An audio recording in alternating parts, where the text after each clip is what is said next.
গল্পকথন by Kallol chapter 2তে আমাদের আজকের নিবেদন সুবোধ ঘোষের লেখা 3 অধ্যায়। অহিভূষণ হঠাৎ এসে বলল, ভাই ভবানী, একটা কনফিডেন্সিয়াল টক ছিল তোর সঙ্গে। আড্ডার মাঝখানে বসেছিলাম। বারিন তখন বলছিল, কি আশ্চর্য, মেয়েটাকে এক মুহূর্তের জন্য হাসতে দেখলাম না। লোকের দিকে একটু চোখ তুলে তাকাবার সাহস পর্যন্ত নেই। এই ধরনের মেয়েদের মতিগতি যদি একটু অ্যানালিসিস করে দেখো তাহলে বুঝতে পারবে যে তারা শুধু চায়। পুলিন বাড়ুজ্যের মেয়ে বন্দনার কথা বলছিল বারিন। এইরকম একটা সুপ্রাসঙ্গিক অবস্থায় এসে অহিভূষণ বাধা দিল। আরও বেশি অপ্রসন্ন হয়ে উঠলাম অহিভূষণ যখন বলল, এখানে বসতে পারবো না ভাই, একটু ডিস্ট্যান্সে যেতে হবে। এরকম বিশ্রীভাবে অযথা ইংরেজি বলে অহিভূষণ। ইদানিং আরও বেশি করে বলে। অবশ্য আমরা জানি অহিভূষণের লেখাপড়া 4th ক্লাসের চৌকাঠ পার হয়নি। সেই যে 8 বছর আগে আমরা অকৃতি অহিকে একা 4th ক্লাসে রেখে সকলে 3rd চলে গেলাম, তারপর থেকে জীবনের সত্যি ক্লাস হিসেবে ওর সঙ্গে আর এক হতে পারলাম না। কিন্তু আমাদের আচরণে ওর সেটা বোঝা উচিত ছিল। ওহি যেন আমাদের তাচ্ছিল্যগুলিকে একেবারেই গায়ে মাখে না। সব জেনে শুনে সে আমাদের সঙ্গে মেশে। তার প্রতি আমাদের একটা নির্বিকার ঔদাসীন্য, অনাগ্রহ ও করুণাকে সে মাথা পেতে মেনে নিয়েছে। ওহি যেন আজও আমাদের ক্লাসটা ছাড়তে চায় না। শেষ বেঞ্চের এক কোণে একটু পৃথক হয়ে সবার পেছনে বসে থাকবে, তবু আমাদেরই সঙ্গে। বলতে ভুলে গেছি, বারিনও সেই 4th ক্লাসে ফেল করেছিল, আর পড়াশোনা না করে স্কুল ছেড়ে দিল। কিন্তু আজ 8 বছর পরেও বারিন আর আমরা যেন এক ক্লাসই আছি। বারিন কন্ট্রাক্টরি করে, এরই মধ্যে বেশ কিছু যাকে বলে বেশ সম্পন্ন হয়ে উঠেছে। কিন্তু ওহি তার ঠিক উল্টো। ওহির কথা একেবারে স্বতন্ত্র। বড় সাংঘাতিকভাবে ফেল করেছে ওহি। 22 টাকা মাইনের একটা চাকরি করে। দুঃখটা আসলে ওই 22 টাকার বাধা দীনতার জন্যে নয়। আসল কথা হলো চাকরিটাই বড় নীচ, নোংরা, নগণ্য চাকরি। কখনো কোনো ভদ্রলোকের ছেলেকে এরকম চাকরি করতে আমরা দেখিনি, শুনিনি।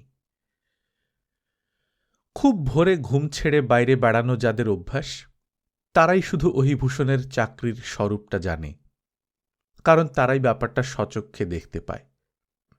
এক হাতে প্রকাণ্ড একটা খাতা আর এক হাতে একটা লক্কর সাইকেলের হ্যান্ডেল ধরে শহরের যত লেন আর বাইলেনের মোড়ে মোড়ে কিছুক্ষণের জন্য দাঁড়িয়ে থাকে অহিভূষণ।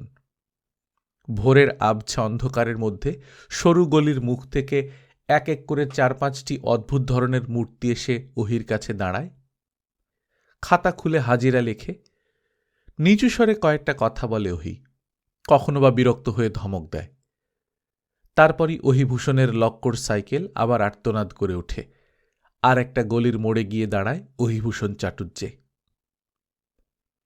আমাদের এই ছোট শহরের ছোট মিউনিসিপ্যালিটির একজন কর্মচারী হল আমাদের পরিচিত ও প্রাক্তন সহপাঠী অহিভূষণ। রাত্রি ভোর হতে না হতেই, পাখির ঘুম ভাঙার আগেই মেথরেরা শহরের ময়লা পরিষ্কার করে। এক একটা দল বের হয় ঝাড়ু হাতে রাস্তা ঝাঁট দিতে। কয়েকটা দল বের হয় মাথার উপর পুলিশবাহী বড় বড় টিনের টব নিয়ে। 2 চাকার ওপর পিপে বসানো একটা অদ্ভুত ধরনের গাড়ি আছে মিউনিসিপ্যালিটির। একটা বুড়ো বলদ খুঁড়িয়ে খুঁড়িয়ে গাড়িটাকে রাস্তা দিয়ে টেনে নিয়ে যায়। পিপের গায়ে 2 সারি ফুটো আছে। খুব ভোরে উঠলেই দেখা যাবে পিপে গাড়িটা ভ্রাম্যমান ধারা যন্ত্রের মতো হেলে দুলে কোঁকিয়ে কোঁকিয়ে চলে যাচ্ছে, রাস্তার ধুলোর দৌরাত্ম্যকে শান্তিজল ছিটিয়ে শান্ত করে দিয়ে। আমাদের অহিভূষণের চাকরিটা হলো এইসব কাজ তদারকি করা। তারই জন্যে 22টি টাকা মাইনে পায় ওহি। লেখাপড়া শেখেনি, বাপ বেঁচে নেই, বাপের পয়সাও ছিল না। মা আছে, মায়ের অসুখও আছে। তাছাড়া নিজের পেটের দায় তো আছেই। সামর্থ্য নেই, যোগ্যতা নেই, তাই বোধহয় এই জীবনের সামান্য দায়টুকু মেটাতে গিয়ে উপায় খুঁজতে খুঁজতে একেবারে নরকের কাছাকাছি চলে এসেছে ওহি। দুপুরবেলা যখন আদালতে 10টার ঘণ্টা বাজে, অর্থাৎ ঠিক যে সময় ভদ্রলোকের কাজের জীবন কলরব করে ওঠে, সেই সময়ে এক ভাঙা ঘরের নিভৃতে অহিভূষণের ক্লান্ত শরীর নিঃশব্দে ঝিমোয়। সূর্য উঠলে আমরা ঘরের বার হই, সূর্য উঠলে ওহি ঘরে ঢোকে। আমরা কাছারি রোড দিয়ে গাড়ি ঘোড়ার শব্দ জনতা ভেদ করে যাই জীবিকা অর্জন করতে। ওহি ঘুরে বেড়ায় নির্জন নিস্তব্ধ ও অবসন্ন শেষ রাত্রের অস্পষ্ট গলিঘুজির মোড়ে মোড়ে। ড্রেন, পায়খানা, ডাস্টবিন সংকুল একটা ক্লেদাক্ত জগতের চোরাপথে। বিকেলবেলা ওহিকে আরও দুবার কাজের ক্ষেত্রে দেখা যায়। লক্কর সাইকেলটার পিঠে সওয়ার হয়ে মাইল দেড়েক দূরে শহরের বাইরে গিয়ে শ্মশানঘাটের সিঁড়িতে একবার দাঁড়ায়, ডোমটার সঙ্গে কিছুক্ষণ কথা বলে, মরা আর চিতার হিসাব নেয়, তারপরে গিয়ে দাঁড়ায় খালের ধারে ময়লা ময়দানের কাছে। দুটো ইনসিনারেটরের চিমনি থেকে দগ্ধ পুরুষের দুর্গন্ধ ধূম বাতাস আচ্ছন্ন করে। ওহির সাইকেলের শব্দে অলস গৃধিণীর দল আবর্জনা স্তূপের আড়ালে চমকে ওঠে। বড় বড় পাখা ছড়িয়ে আকাশে উঠে চক্কর দিয়ে উড়তে থাকে। ওহি দাঁড়িয়ে থাকে কিছুক্ষণ। উড়ন্ত গৃধিণীর পাখার চঞ্চল ছায়া আর শব্দের নিচে দাঁড়িয়ে এইখানে সূর্যাস্ত দেখে অহিভূষণ। কথায় কথায় ওহি বলে, এমন চাকরি থাকলেই কি আর গেলেই বাকি। চাকরির ব্যাপারে কতভাবে ফাঁকি দিচ্ছে ওহি, সেই সব বিবরণও বেশ ফলাও করে মাঝে মাঝে শোনায়। আমাদের একেবারে নিঃসংশয় করবার জন্যেই ওহি প্রায়ই বলে, সত্যি বলছি ভবানী, প্রাণ গেলেও আমি গলিফলির ভেতর ঢুকতে পারব না। বারিন প্রশ্ন করে, ময়লা ময়দানে যেতে হয় না তোকে? কোশ্চিনকালেও না। আমি দূরে রাস্তার উপর দাঁড়িয়ে কাজ দেখি। আমি জিজ্ঞাসা করি, চিতে গুনতে যাস না আজকাল? ওহি সঙ্গে সঙ্গে উত্তর দেয়, মোটেই না। ঘাটের সিঁড়িতে দাঁড়িয়ে হিসাব নেই, শ্মশানে নামি না।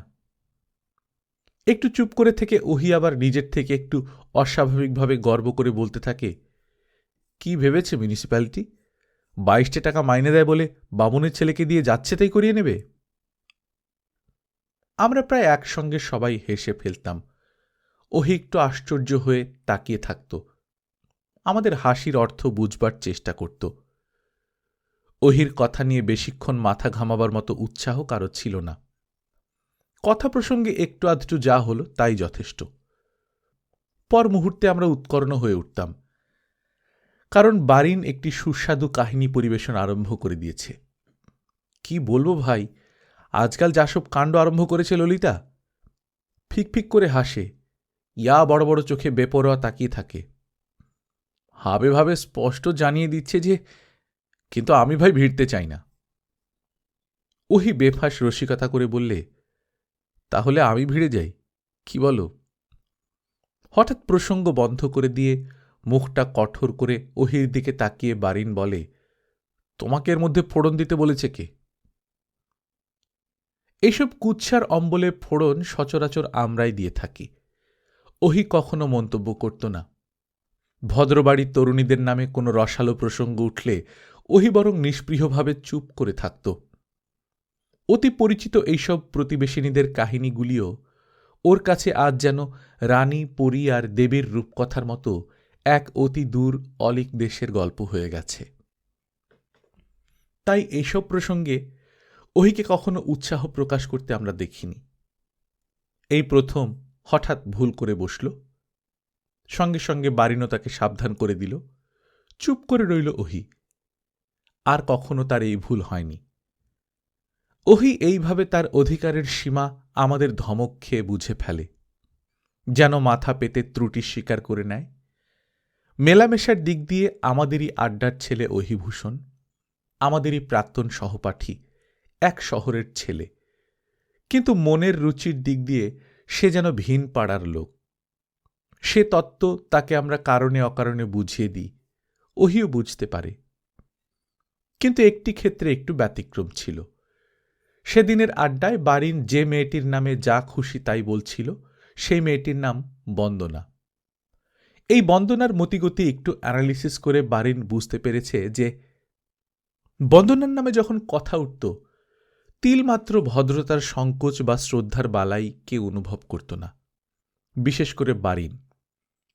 বন্দনাকে একটু ভালো করে আমরা চিনে ফেলেছি, তাই অবিশ্বাস করার মতো কোনো প্রশ্ন থাকতে পারে কষ্ট করে এতটা ভাববার কোনো দরকার ছিল না আমাদের।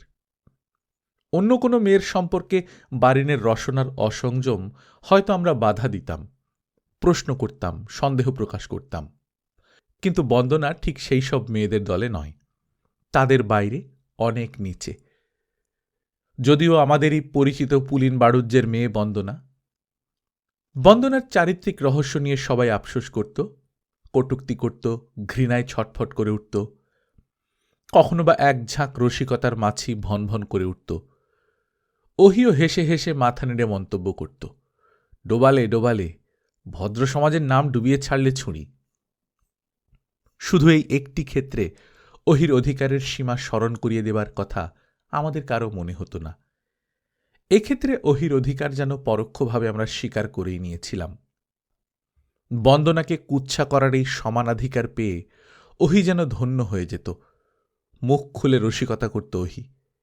এই একটি সুযোগকে বারবার সদ্ব্যবহার করে ওহি উপলব্ধি করত যে সে আমাদেরই মধ্যে একজন। শুধু সন্ধে হলে ওহি আমাদের আড্ডায় একবার আসে, না এসে পারে না। নেশারে মানুষ যেমন সন্ধে হলে একবার শুঁড়ির দোকানে না গিয়ে পারে না, ওহির অবস্থাটা বোধহয় সেই রকম। সেই কবে 8 বছর আগে আমাদের সঙ্গে এক ক্লাসে পড়ত ওহিভূষণ, একই রিংয়ে বক্সিং করত, একই প্যারালাল বারে পিকক হতো। সেই পুরনো নেশা আজও বোধহয় ছাড়তে পারেনি ওহি। একটু বেশি ধোপ দুরস্ত কাপড় চোপড় পরে সন্ধ্যাবেলা আমাদের আসরে দেখা দেয়। আমাদের বিদ্রূপ, বিরক্তি, অশ্রদ্ধা সবই অকাতরে সহ্য করে। ছেলেবেলায় ওহির এক একটি কঠোর স্ট্রেট লেফট ও ডান হাতের পাঞ্চ কতবার যে আমাদের ছিটকে বের করে দিয়েছে রিংয়ের বাইরে 3 হাত দূরে। আজ যেন সেই অপরাধের প্রায়শ্চিত্ত করছে ওহি। আমাদের সব অশ্রদ্ধার আঘাত সহ্য করে সাধ করেই পরাজিত হয়ে আমাদের রিংয়ের মধ্যে থাকতে চায় ওহিভূষণ। একটু ডিস্টেন্সে যেতে হবে ভাই, প্রাইভেট টক আছে। ওহির অনুরোধ শুনে উঠে গিয়ে একটু আড়ালে দাঁড়ালাম। বললাম, কি বলছিলি বল। তোর কাকাকে একটু বুঝিয়ে বলতে হবে ভাই, যেন আমার নামটা কেটে না দেন। আমার কাকা হলেন মিউনিসিপ্যালিটির চেয়ারম্যান। কাকা একটু বেশি পরোপকারী ও সদয় মানুষ, তাই খুব আশ্চর্য হলাম ওহিভূষণের মতো এক গরিব কর্মচারীর চাকরিটা খাবার মতো উৎসাহ তার কেন হবে। বললাম, তোকে বরখাস্ত করার কথা হয়েছে নাকি? বরখাস্ত নয় ভাই, আমার নামটা কেটে দিচ্ছেন। বরখাস্ত নয়, নাম কেটে দেয়া হচ্ছে। অর্থ বুঝতে পারছি না ওহি, ঠিক করে বল। তুই তো জানিস আমার পোস্টটার নাম ছিল। না, জানি না। আমি হলাম এসিএস। সেটা কি? Assistant conservancy supervisor. 5 বছর ধরে এই নাম চলে আসছে। আজ হঠাৎ তোর কাকা চেয়ারম্যান হয়ে কোথাও একটু উপকার করবেন না, উঠে পড়ে লেগেছেন আমার নামটার পেছনে, নামটা বদলে দিচ্ছেন। তাতে তোর ক্ষতিটা কি? মাইনে তো আর কমল না। না মাইরি, সর্দার স্ক্যাভেঞ্জার নাম সহ্য করতে পারবো না মাইরি। তুই বল ভাই, ভদ্রলোকের ছেলে হয়ে তোরই বা নাম নিয়ে এত মাথা ব্যথা কেন? তোর আগে যে লোকটা সর্দার ছিল সেই মানকিরাম তো তোর চেয়েও বেশি মাইনে পেত। ওহির মুখটা বিষণ্ণ হয়ে উঠল। একটু অভিমান করেই যেন বলল, শেষে তুইও মানকিরামের সঙ্গে আমার তুলনা করলি ভবানী। একটু রাগ করে বললাম, মানকিরাম তোর চেয়ে ছোট কিসের ওহি? মানুষকে যে খুব ছোট করে দেখতে শিখেছিস। অথচ ওহি চুপ করে তাকিয়ে রইল, কোনো উত্তর দিল না। এইভাবে সামান্য একটা ধমকে তার সব বিদ্রোহ শান্ত হয়ে যায়। আজও চুপ করে আমার ধমক আর মন্তব্যটাকেই মেনে নিল ওহি। বাড়িতে ফিরে এসে ওহির কথাটা কেন জানি বারবার মনে পড়ছিল। কাকাকে হেসে হেসে বললাম, ওহি নামে আপনাদের মিউনিসিপ্যালিটির একজন প্রকাণ্ড অফিসারের ডেজিগনেশনটা নাকি আপনি খারিজ করে দিচ্ছেন। কাকা উত্তর দিলেন, ওই নামটা আইনত চলে না। ওই নাম থাকলে মাইনে ও গ্রেড আইন মাফিক করতে হয়। তাছাড়া তাহলে ওহির চাকরিও থাকে না, কেননা অ্যাসিস্ট্যান্ট কনজারভেন্সি সুপারভাইজার রাখতে হলে ট্রেনিং নেওয়া পাশ করা লোক চাই। ওহির তো সেসব যোগ্যতা নেই। কিন্তু সর্দার স্ক্যাভেঞ্জার নামটা সত্যি বড় বিশ্রী। গরিব হলেও ভদ্রলোকের ছেলে তো, ওহির মনে বড় ব্যথা লেগেছে। কাকা দুঃখিত হয়ে বললেন, কি করব বলো, কোনো উপায় নেই। ওহির মাইনে 3 টাকা বাড়িয়ে দেবার ক্ষমতা আমার আছে, এবং বাড়িয়ে দেব ঠিক, কিন্তু ওই পোস্টটা ওভাবে ওই নাম দিয়ে রাখবার উপায় নেই, আইনে বাধে। পরদিন সকালবেলা ওহির কথা একেবারে ভুলে গিয়েছিলাম, কিন্তু ঘরে বসে ওহির গলার স্বর শুনতে পেয়ে আবার ঘটনাটা নতুন করে মনে পড়ে গেল। কাকার সেরেস্তায় এসে ওহি কাকাকে সেই অনুরোধ নিয়ে আবার পাকড়াও করেছে। ওহি বলছিল, আমার এই পোস্টের নামটা বদলে দেবেন না কাকাবাবু? কাকা বোধহয় একটু বিরক্ত হয়ে বললেন, কেন হে কাকাবাবু? কাকার উত্তরটার মধ্যে এবং গলার স্বরে একটা প্রচ্ছন্ন বিদ্রূপের আভাসও ছিল যেন। ওহির মুখে কাকাবাবু ডাকটা হয়তো তিনি পছন্দ করলেন না। কাকার সেরেস্তার কাছে দাঁড়িয়ে একটু আড়াল থেকে উঁকি দিলাম। দেখলাম ওহি দাঁড়িয়ে আছে। ওহির নোংরা খাকি হাফ প্যান্ট আর বগলদাবা হাজিরা খাতাটা ওর সর্দারির সাজটা নিখুঁত করে তুলেছে। ওহির মুখটা আজও কিন্তু সেই পুরনো ধাঁচেই চলে গেছে। নাক আর চিবুকে সেই দক্ষিণী নটরাজের ব্রোঞ্জের মতো ছাঁদটা আজও মুছে যায়নি। গড়ানটা কঠিন, কিন্তু ছাঁদটা কোমল। এই ওহি একদিন আমাদের স্কুলে প্রাইজের অনুষ্ঠানে কপালে রক্তচন্দনের তিলক কেটে মেঘনাদ সেজেছে, আবৃত্তি করেছে। কি সুন্দর ওকে মানাত। আপাতত দেখছিলাম। ওহিভূষণ কাকার প্রশ্নে একটু কাঁচোমাচো হয়ে বললে, আগে আমি বলছিলাম। কিছু বলতে হবে না তোমাকে, আমি যা করেছি তোমার ভালোর জন্যই করেছি। হয়তো মাইনে কিছু বাড়িয়ে দেব যদি। মাইনে বাড়াবার জন্যে আমি আপনাকে বিরক্ত করতে চাই না স্যার, কিন্তু আমার পোস্টের নামটা যদি আপনি একটু অনুগ্রহ করে। কাকা আমার পরম দয়ালু মানুষ, কিন্তু ভিক্ষে করবার এত বস্তু থাকতে কেউ এসে পোস্টের সম্মান ভিক্ষে করবে, সেই অধ্যত্বকে বোধহয় পৃথিবীর কোনো দয়ালুই প্রশ্রয় দিতে পারেন না। কাকা হঠাৎ ভয়ানকভাবে চটে গিয়ে চোখ পাকে হিন্দি করে বলতে লাগলেন, মাইনে বাড়ানোর দরকার নেই না? তবে চাকরিটারই বা কি দরকার হে সর্দার? খুব বাড় বেড়েছে দেখছি। আগে না হুজুর। সঙ্গে সঙ্গে এক সর্দার স্ক্যাভেঞ্জারের মুখ দীনতায় সংকুচিত হয়ে আর্তস্বরে যেন ক্ষমা প্রার্থনা করে উঠল। কাকা বললেন, যাও, খাড়া মাত্র হো। এরপর ওহি আমাদের সান্ধ্য আড্ডায় রোজ হাজিরা দেবার অভ্যাস ছেড়ে দিল। তবে আসে মাঝে মাঝে, একটু গম্ভীর হয়ে থাকে। ওহি বোধহয় আমাদের অন্তরঙ্গতার সীমা সম্বন্ধে সচেতন হয়ে উঠেছে। ওহির আচরণের এই পরিবর্তন সকলেই লক্ষ্য করল। আমি একদিন সকলকে রহস্য ফাঁস করে দিলাম। মিউনিসিপ্যালিটি ওহিকে সর্দার স্ক্যাভেঞ্জার নাম দিয়েছে, অ্যাসিস্ট্যান্ট কনজারভেন্সি সুপারভাইজার নামটা রদ করে দেয়া হয়েছে। তাই অভিমান হয়েছে ওহির। কাকার কাছে এই নিয়ে তর্ক করতে গিয়েছিল। কাকা ধমক দিয়ে খেদিয়ে দিয়েছেন। এর পরদিন যেদিন ওহি আড্ডাতে এলো, সকলে মিলে বেশ মিঠে কড়া করে ধমকে দিল, তোর আবার এইসব ঘোড়ারও কেন রে ওহি? মাইনের পরোয়া করিস না, তাই নিয়ে আবার চেয়ারম্যানের সঙ্গে মুখের উপর তর্ক করতে যাস? সর্দার স্ক্যাভেঞ্জার কাজটা করবি, অথচ বললে তোর মাথা কাটা যাচ্ছে।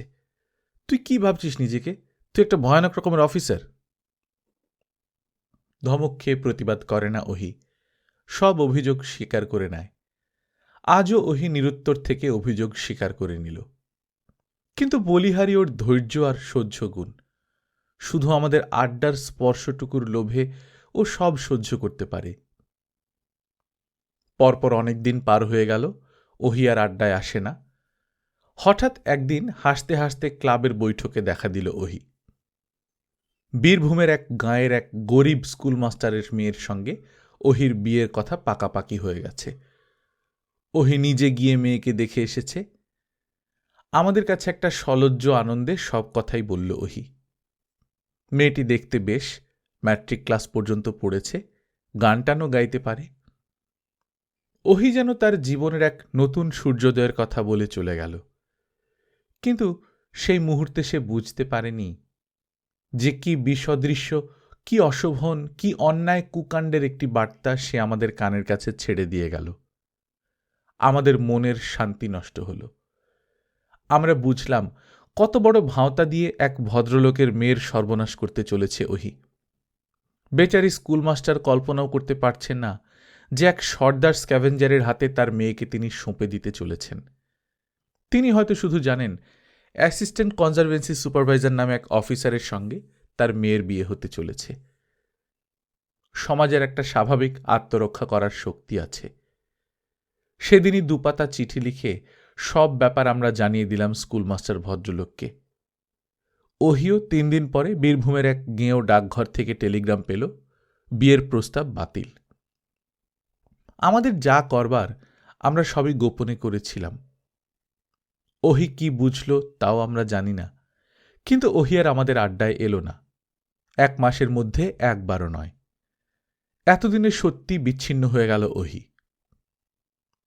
মনুষ্যত্বের দিক দিয়ে বোধহয় অনেকদিন আগে থেকেই বিচ্ছিন্ন হয়ে গিয়েছিল ওহি। শুধু ধোপদুরস্ত কাপড় পরে জোর করে ভদ্রলোক সাজবার চেষ্টা করত। অল্প দিনের মধ্যে আমরা দেখলাম, হ্যাঁ, খাঁটি স্ক্যাভেঞ্জার বটে ওহি। হাজিরা খাতা বগলে নিয়ে গলিতে গলিতে নিঃসংকোচে ঘুরে বেড়ায়, শ্মশানের চড়ায় নেমে চিতা গুনে আসে, ময়লা ময়দানের মাঝখানে দাঁড়িয়ে ট্রেঞ্চ কাটায়, ড্রেনের পাশে বসে মেরামত তদারক করে, নোংরা খাকি হাফ প্যান্ট পরে ক্লেদাক্ত পৃথিবীর চিহ্নিত পথে আন্তরিক নিষ্ঠা নিয়ে চড়ে বেড়ায় ওহি, লক্কর সাইকেল আর্তনাদ করে। দ্বিতীয় অধ্যায়ে পুলিনবাবু আর বন্দনা ঠিক এই ধরনের সমস্যাটাকেই জটিল করে তোলবার চেষ্টা করল।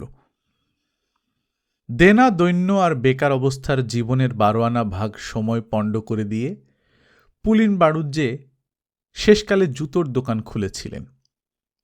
আমরা দেখতাম পুলিনবাবুর দোকানের মেঝের ওপর 3-4 জন মুচি সকাল দুপুর সন্ধে জুতো সেলাই করে। একটা কাঁচের আলমারি ছিল দোকানে, তার মধ্যে নতুন চামড়ার বান্ডিল সাজানো, ক্রোম, উইলোকাফ, কিড আর শ্যাময়। দোকানের ঘরের মধ্যে কিছুটা স্থান ভিন্ন করে একটা ভালো মেহগনি টেবিল আর চেয়ার নিয়ে বসে থাকতেন পুলিনবাবু। টেবিলের পাশে আবার একটা সুন্দর রঙিন পর্দা ঝুলিয়েছিলেন। এখানে বসলে মুচিদের আর ঠিক পাশাপাশি বা মুখোমুখি দেখতে পাওয়া যায় না। ওই রঙিন পর্দাটা যেন পুলিনবাবুর মনের একটা সতর্ক ও জাগ্রত শ্রেণী মর্যাদার প্রতীকের মতো ঝুলত। মুচিদের কর্মভূমি থেকে তিনি যেন স্পষ্ট করে তার জীবনের আসরটুকু সযত্নে ভিন্ন করে রাখতেন।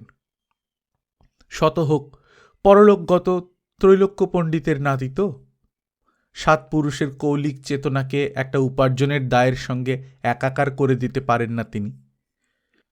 3 জন মুচির মধ্যে একজনকে তিনি মিস্ত্রি বলে ডাকতেন। আলমারি থেকে চামড়া বের করে মাপ মতো কেটে কেটে মুচিদের দেওয়া, খদ্দেরের পায়ের তলার কাগজ পেতে মাপ মতো এঁকে নেওয়া ইত্যাদি সব কাজ মিস্ত্রিই করে। জুতোর দোকানের জুতোত্বের সঙ্গে কোনো সম্পর্ক রাখেন না পুলিনবাবু। তার সম্পর্ক শুধু দোকানত্বের সঙ্গে।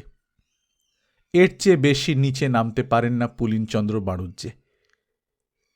এই পুলিনবাবুর মেয়ের নাম বন্দনা। এই শহরের স্কুলেই পড়েছে। এই পাড়া আর ও পাড়ার মেয়েদের সঙ্গে মিশে কোনো কালে মহিলা সমিতির বাৎসরিকীতে অভিনয় করেছে। 4 বছর আগের কথাই ধরা যাক, আমার ভাগ্নির বিয়েতে বন্দনা একাই গান গেয়ে বাসর জমিয়েছে। বন্দনার স্কুল বান্ধবীরা অনেকে আজ আর বাপের বাড়িতে নেই।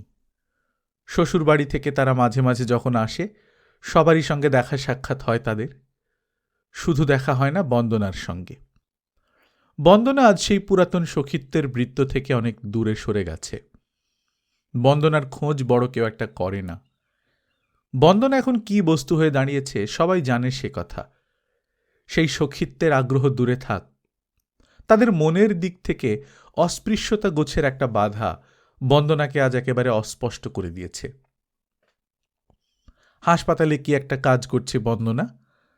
বন্দনার মা অবশ্য লোকের কাছে বলেন নার্সের কাজ, কিন্তু তাই বা কি করে হয়? বন্দনা তো নার্স বিদ্যা পাশ করেনি। যাই হোক, এতটা বাড়াবাড়ি পুলিন বাড়ুজ্যের উচিত হয়নি। জীবনে টাকার প্রয়োজন কার না আছে? কিন্তু তাই বলে সব ভদ্র আনার সংস্কার অমান্য করে, সমাজের স্বীকৃতি অস্বীকৃতির তোয়াক্কা না করে, রুচি অরুচির বালাই না রেখে শুধু কাজ আর পয়সাকে শ্রেষ্ঠ করে তোলা মানুষের লক্ষণ নয়। একে জীবিকা অর্জন বলে না, এটা হলো জীবনকে বিকিয়ে দেওয়া। পুলিন বাড়ুর যে খুবই গরিব সন্দেহ নেই, তার গরিবত্বের জন্য অবশ্য আমাদের সবারই সমবেদনা আছে, কিন্তু গরিবত্ব ঘোচাবার জন্য যে পথ তিনি বেছে নিলেন সেই পথটাকে কেউ সম্মান করবে না। পুলিনবাবু বোধহয় তার ভবিষ্যৎটা বুঝতে পারেননি, নইলে এতটা স্পর্ধা তার হতো না। কিন্তু অতি অল্প দিনেই তিনি বুঝলেন, একেবারে মর্মে মর্মে বুঝলেন। কাকা একদিন আমাকে ডেকে বললেন, হ্যাঁ রে ভবানী, পুলিন চামারের দোকানে জুতো টুতো কেমন তৈরি করে, বেশ ভালো? কাকা অক্লেশে যে কথাটা বললেন তাতেই হঠাৎ একটা শক পেলাম যেন। আজ মাত্র 1 বছরের মধ্যেই পুলিন বাড়ুর যে কাকার কাছে কত সহজ ও স্বাভাবিক নিয়মে পুলিন চামার হয়ে গেছে। বিব্রতভাবে উত্তর দিলাম, হ্যাঁ ভালোই তৈরি করে। তাহলে এবার পুজোর সময় পুলিন চামার কি অর্ডার দিস? কথাটা যেন বাতাসে ছড়িয়ে পড়ল। ঠাট্টা করে নয়, বেশ সহজভাবে। সকলেই পুলিন চামার কথাটা ব্যবহার করে। পুলিনবাবু নিশ্চয়ই সকর্ণে কথাটা শুনেছেন। এখন বুঝুন তিনি, এই নতুন উপাধির গৌরব প্রতি মুহূর্তে তিলে তিলে উপভোগ করে প্রায়শ্চিত্ত করুন। জুতোর অর্ডার করতে গিয়ে দেখলাম কমাসের মধ্যেও আশ্চর্য রকমের বদলে গেছেন পুলিনবাবু। 1 বছর আগেও আমাকে তুমি বলে সম্বোধন করেছেন, আজ আমাকে আপনি করে বলছেন। আলমারি খুলে নানারকম চামড়া বের করে দেখালেন। একজোড়া অক্সফোর্ড হান্টিংয়ের দরকার ছিল আমার। পুলিনবাবু খুশি হয়ে আমার পায়ের তলায় একটা কাগজ পাতলেন, পেন্সিল দিয়ে মাপ এঁকে নিলেন। ভয়ানক রকম একটা অস্বস্তির মধ্যে আমার পাটা শিরশির করে উঠল, যেন একটা অপরাধ করছি। মনের কোণে এইরকম একটা দুর্বলতা নিঃশব্দ গঞ্জনার মতো পীড়া দিতে লাগল। এইরকম অপ্রস্তুত অবস্থায় দাঁড়িয়ে দেখলাম পুলিনবাবু আমার পায়ের কাছে মাথা ঝুঁকিয়ে জুতোর মাপ নিচ্ছেন। পুলিনবাবুর হাতের পেন্সিল এক অপার্থিব তুলির মতো সুরসুরি দিয়ে আমার পায়ের পাতার চারদিকে ঘুরছে। আমি দেখছিলাম প্রৌঢ় পুলিনবাবুর কাঁচা পাকা চুলে ভরা মাথাটা আমার হাঁটুর কাছে হেঁট হয়ে আছে। এর পরেও দেখেছি সেই মেহগনি টেবিল চেয়ার আর পর্দা নেই, মিস্ত্রি নেই। পুলিনবাবু মেঝের উপর জুত করে বসে নিজেই কাঁচি দিয়ে হিসেব করে চামড়া কেটে মুচিদের দিচ্ছেন। পুলিন চামারের দোকান সত্যি সার্থক হয়ে উঠেছে এতদিনে। বন্দনাকেও আমরা প্রায় দেখতে পেতাম, কখনো পায়ে হেঁটে, কখনো বা রিকশায় চড়ে হাসপাতালে যায়। বারিন সবচেয়ে বেশি চটে যেত বন্দনার সাজসজ্জার নিষ্ঠা দেখলে। নার্সদের অ্যাসিস্ট্যান্ট, 20 টাকা মাইনে, তার জুতো শাড়ি আর ব্লাউজের এত বাহার একটু বিসদৃশ্য ঠেকে বই কি। তার উপর আবার মাঝে মাঝে রিকশায় চড়ে। আমরা অবশ্য বন্দনার পক্ষ নিয়ে কখনো সখনো প্রতিবাদ করতাম, একটু রিকশাতে চড়লেই বাকি। এতটা পথ এই দুপুরের রোদে চলাফেরা করা একটা মেয়ের পক্ষে কষ্টকর নয় কি? বারিন একেবারে ক্ষেপে উঠত, থাক থাক, আমাকে আর শেখাতে এসো না কেউ। জমকালো শাড়ি আর রিকশার পয়সা যে এমনিতেই হয় সে তত্ত্ব আমি বুঝি। পথে বন্দনার সঙ্গে আমার মুখোমুখি দেখা হয়, কিন্তু লক্ষ্য করেছি বারিন আমাদের সঙ্গে থাকলে বন্দনা ভুলেও চোখ তুলে তাকাত না, একটু সংকুচিত হয়ে মুখটা অন্যদিকে ঘুরিয়ে নিত। কখনো বা চকিতে মুখটা বিবর্ণ হয়ে উঠত, যেন হঠাৎ ভয় পেয়েছে। বারিন আবার চটে উঠে আমাদের কানের কাছে বলতো, ঠিক এই ধরনের হাবভাব যেসব মেয়েদের দেখা যায়, যারা ইচ্ছে করেও হাসতে পারে না, চোখ তুলে তাকাতে পারে না, তাদের মতিগতি একটু অ্যানালিসিস করলেই বুঝতে পারবে তারা শুধু চায়। পুলিনবাবু তো এরই মধ্যে দমে গিয়ে একেবারে অমানুষ হয়ে গেছেন, কিন্তু পুলিন গিন্নি দম্বার পাত্রী নন। যার স্বামী জুতো বেচে, মেয়ে সদর হাসপাতালে কে জানে কি করে, তাকে আজও একটু লজ্জিত হতে দেখিনি। যে কোনো পরিচিতা প্রতিবেশিনীর সঙ্গে দেখা হলে আলাপক্রমে একবার নিজের বংশগর্বটাকে বড় করে এবং আলাপিতাকে একটু নিচু ঘর প্রমাণ না করে তিনি শান্ত হন না।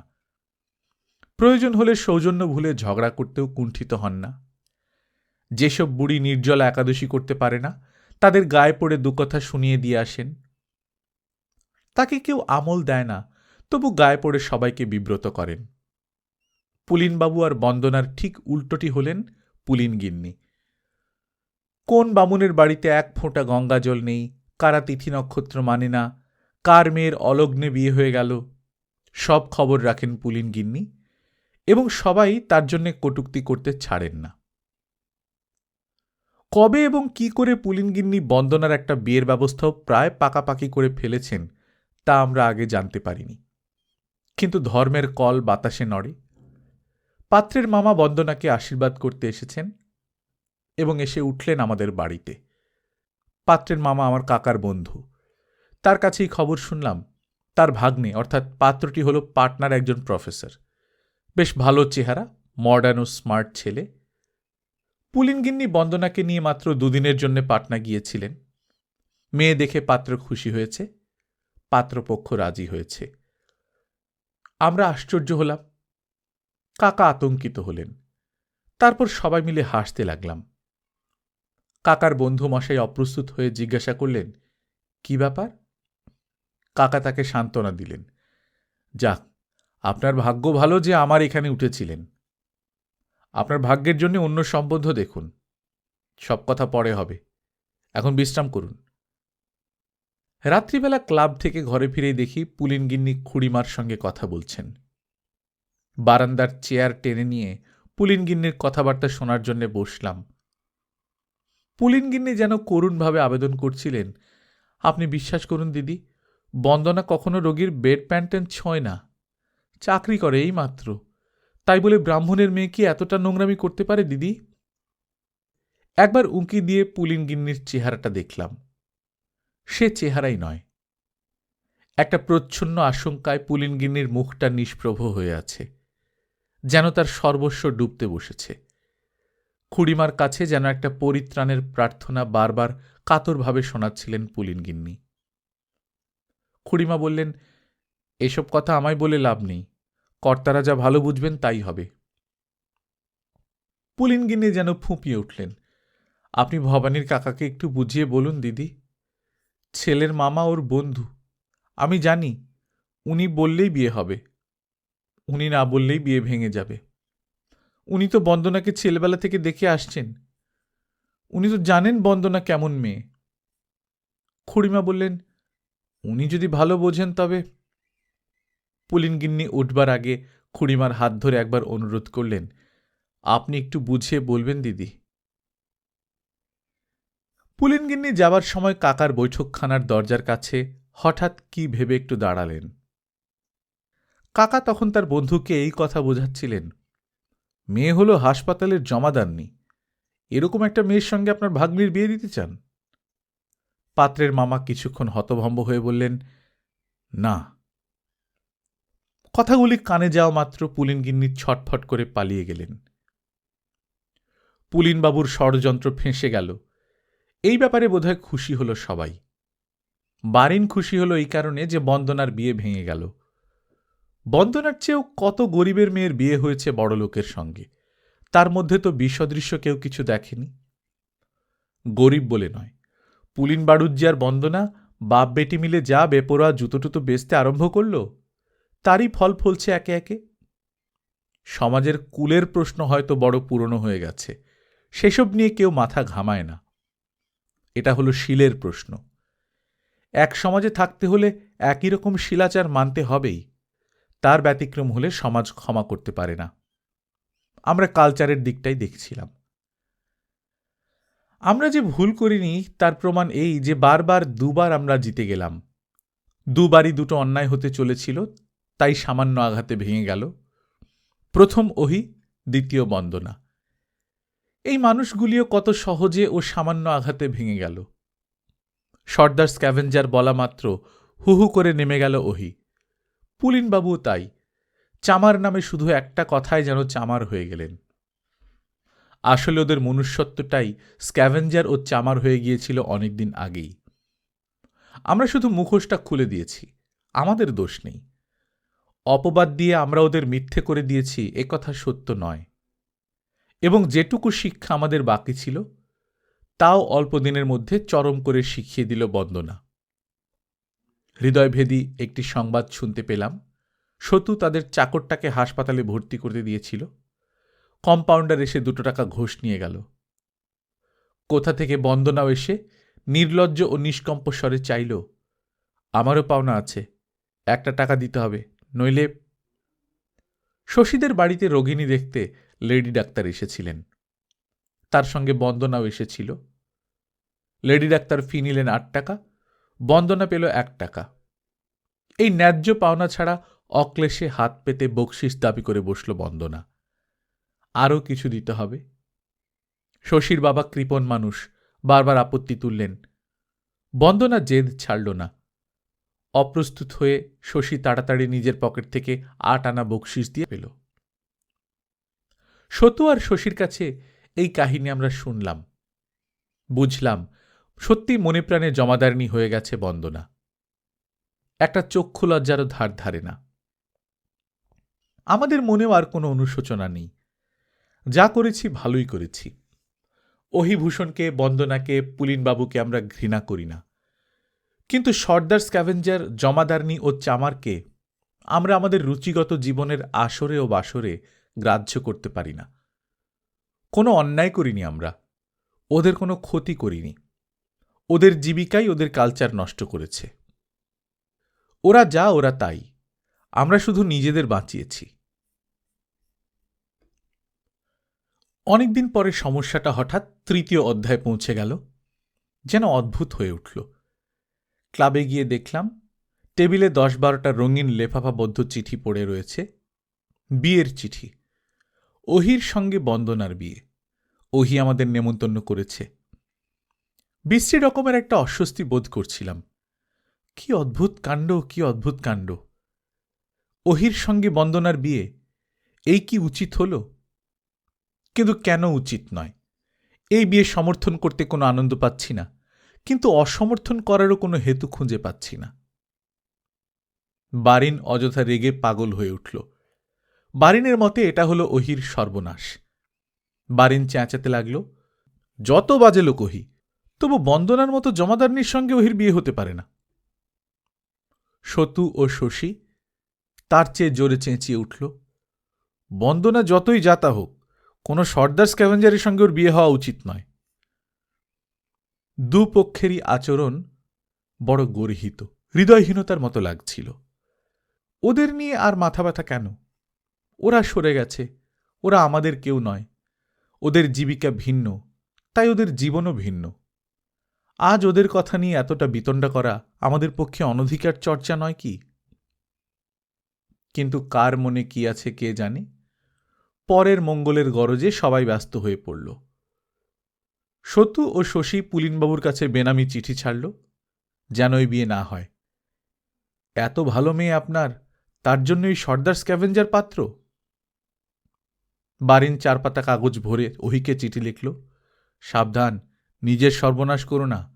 বন্দনার মতো জমাদারনি মেয়েকে তুমি চেনো না? যেসব মেয়ে ইচ্ছে করেও হাসতে পারে না, চোখ তুলে ভদ্রভাবে তাকাতে পারে না, তাদের মতিগতি সম্বন্ধে একটু অ্যানালিসিস করলে দেখতে পাবে যে তারা শুধু চায়। তাহলে কি এই বিয়ে ভেঙে যাবে?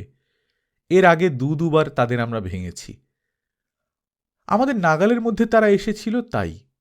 আজ কিন্তু ঘটনা সে নিয়মের মধ্যে নেই। তারা নিজেদের পৃথিবীতে শক্ত হয়ে দাঁড়িয়েছে। তবে কি কোনো উপায় নেই? ওহির বিয়ের নিমন্ত্রণ লিপি, অর্থাৎ সেই রঙিন খামের চিঠিগুলি ক্লাবের টেবিলের উপরেই পড়ে রইল। কেউ আগ্রহ করে তুলে নিল না, সঙ্গেও নিয়ে গেল না। কোনো প্রয়োজন হয়তো ছিল না।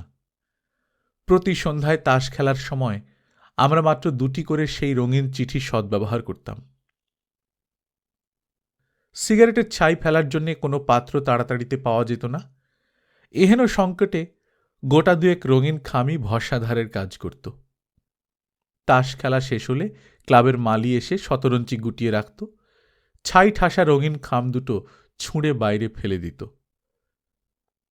ওহি আর বন্দনার বিয়ে নিয়ে তর্জন গর্জন, ধিক্কার, ভ্রুকুটি সবই কেন জানি হঠাৎ চাপা পড়ে গেল। ওহির বিয়ের রঙিন আবেদনের চিহ্নগুলি চোখের সামনে থাকা সত্ত্বেও ঘটনাটা যেন কারো চোখে পড়ছে না। ওহির বিয়ের মতো একটা ঘটনা এ কি নিজের তুচ্ছতায় চাপা পড়ে যাচ্ছে?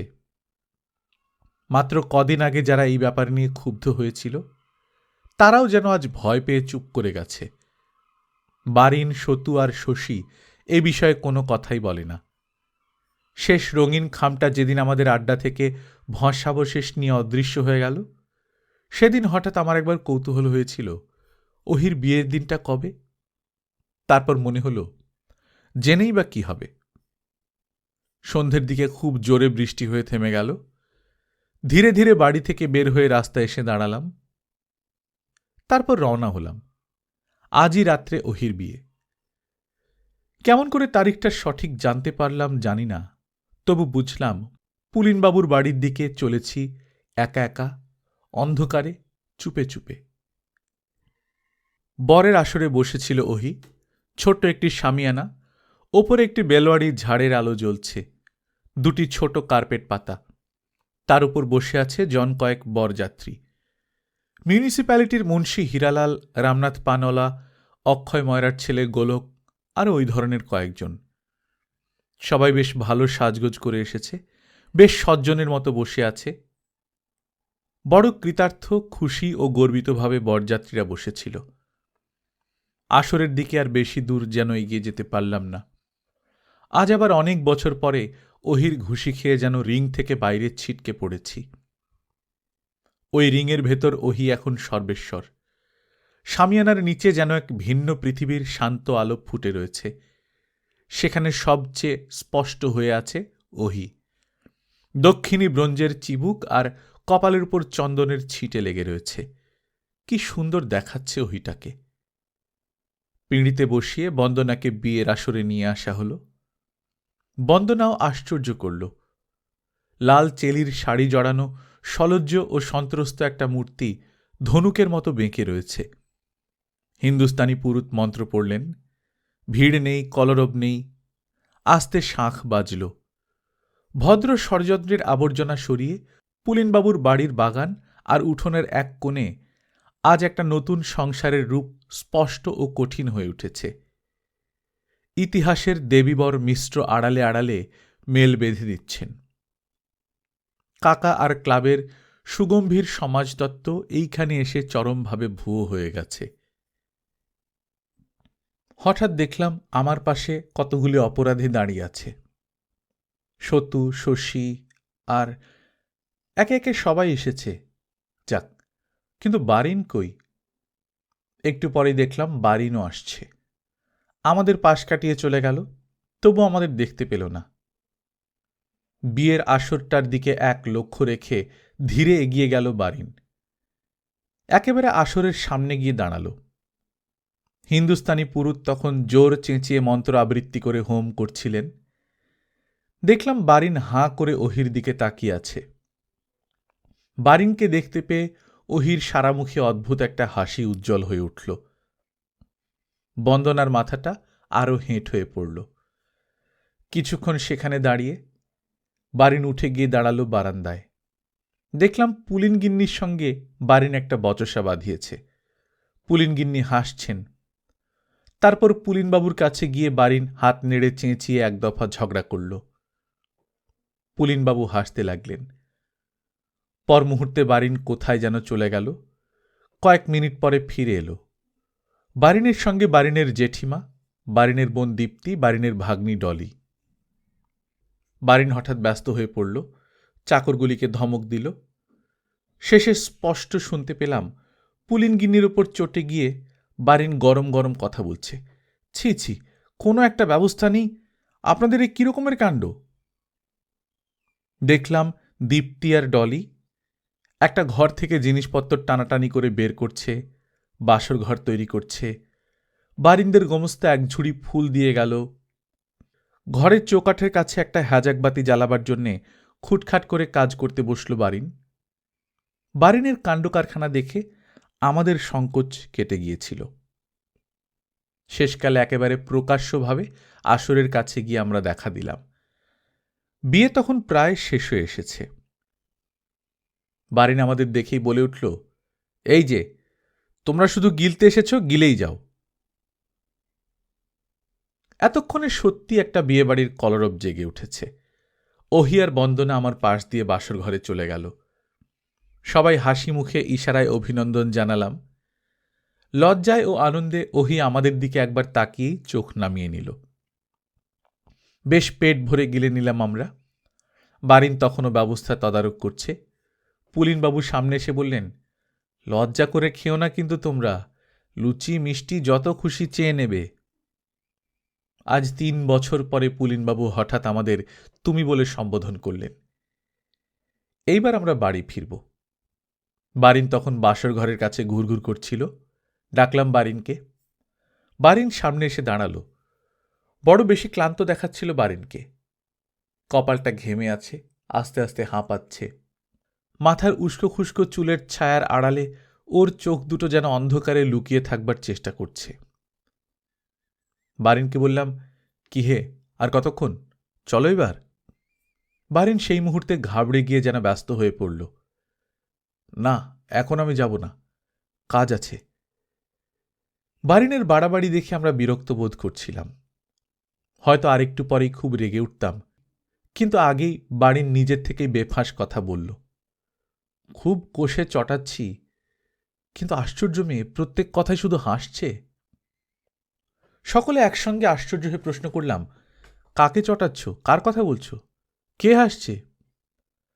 হঠাৎ সাবধানী হয়ে উঠল বারিন, সামলে গেল।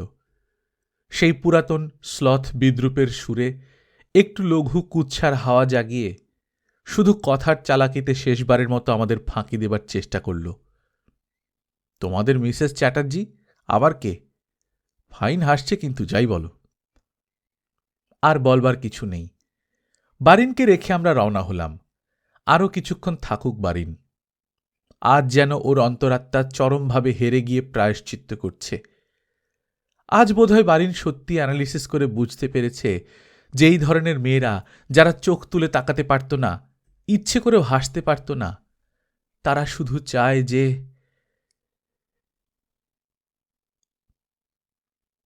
গল্পকথন বাই কল্লোল চ্যাপ্টার 2তে শুনছিলেন সুবোধ ঘোষের লেখা 3 অধ্যায়। আমরা নিয়মিত গল্প পাঠ করে শোনাচ্ছি। আপনারা যারা প্রথমবার মতো শুনছেন, কাইন্ডলি সাবস্ক্রাইব করে নেবেন। সুবোধ ঘোষের অন্যান্য ছোট গল্প শুনতে চাইলে স্ক্রিনে প্লেলিস্ট আছে, সেখানে ক্লিক করে আপনারা শুনে নিতে পারেন। নিজে ভালো থাকবেন, আশপাশের লোকজনকে ভালো রাখবেন। টাটা।